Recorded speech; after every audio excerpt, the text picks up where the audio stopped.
Hey Life Group, what's going on? It's Pastor Chris, and tonight we're going to be talking about this last Sunday's message, our second week in the series of talks called The Way. And we'll be talking about the way of Jesus and that exclusive idea that He is the way and He's the truth and He's the life. And this week we talked about the difference between the set of rules, the relationship with the rules versus the relationship with the person of Jesus.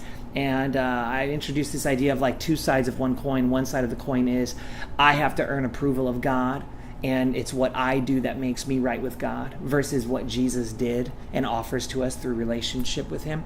And the other side of the coin is I know that God is the one who forgives and makes me right, and I know I get grace from Him, but I kind of take grace for granted. Like I don't really work on a whole lot because I know I'm forgiven, so I don't really need to trip or try to change certain areas of my life. I just I am the way I am.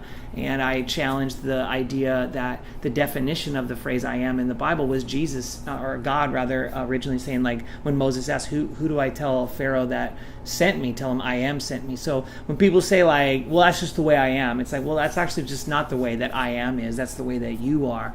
So tonight I want you to spend a moment just talking about what are the things that you could look to what Jesus offered us, the other advocate, the Spirit of truth. How can the Spirit of truth help you live more of the relationship God has for you? What side of the coin do you sometimes struggle with more than the other? And talk about the idea behind all those things in community tonight. Thanks for being a part of Our City Church. The strongest part of Our City Church is those of us who are in life groups. So I love you so much, and I can't wait to see you this next Sunday for Father's Day. Love you guys.